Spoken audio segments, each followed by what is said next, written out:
بسم اللہ الرحمن الرحیم۔ السلام علیکم۔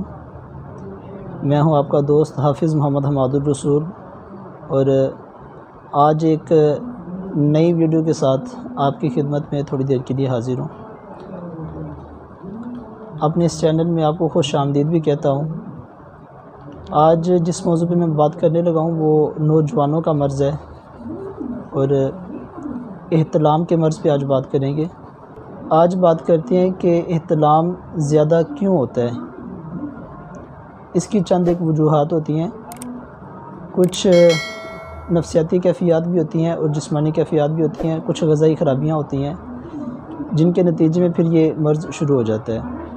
سب سے پہلی جو چیز ہے وہ جدید دور ہے، موبائل کا دور ہے، کمپیوٹر کا دور ہے۔ اپنے آپ کو آپ نے خود ہی بچانا ہے۔ اور دوسری جو چیز ہے وہ آپ کی غذائی خرابی ہے، اور غذائی خرابی یہ ہے کہ آپ زیادہ انڈے وغیرہ استعمال کر رہے ہیں، یا کھٹی چیز آپ زیادہ استعمال کر رہے ہیں، یا فرائی چیز، پراٹھے، پکوڑے، سموسے، کوئی اس طرح کی چیزیں آپ زیادہ استعمال کر رہے ہیں جن کی وجہ سے آپ کو یہ مرض ہو رہا ہے۔ اور دوسری جو چیز ہے وہ یہ ہے کہ آپ رات کو کھانا کھانے کے فوراً بعد سو رہے ہیں۔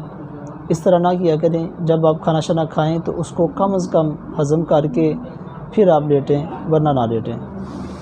تو علاج کی طرف اب آ جاتے ہیں۔ تو علاج اس کا سب سے پہلے یہ ہے کہ ایسے مریض کی شادی کر دی جائے۔ لیکن اگر کوئی مجبوریاں ہیں، کوئی ذمہ داریاں جن کی وجہ سے شادی نہ کر سکے مریض، تو پھر ان کے لیے ایک بڑا شاندار نسخہ میں تجویز کر دیتا ہوں، آپ نوٹ کر لیں۔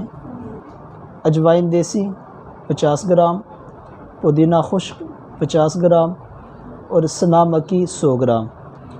سنا مکی کے آپ نے صرف پتے 100 گرام لیں گے، اس کی ڈنڈیاں نہیں آپ نے لینی۔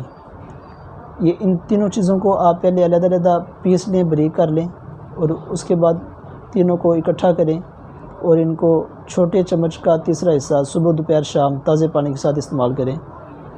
نسخہ بڑا بہترین ہے، شاندار اور جاندار نسخہ ہے، اور انشاءاللہ آپ استعمال کرنا شروع کریں گے تو 2-3 دن میں ہی افاقہ ہونا شروع ہو جائے گا۔ آپ کوئی چیز پوچھنا چاہیں تو کمنٹ سیکشن میں پوچھ بھی سکتے ہیں، میں حاضر ہوں۔ اب آپ مجھے اجازت دیں، اپنی نیک تمناؤں میں یاد بھی رکھیں۔ اللہ حافظ۔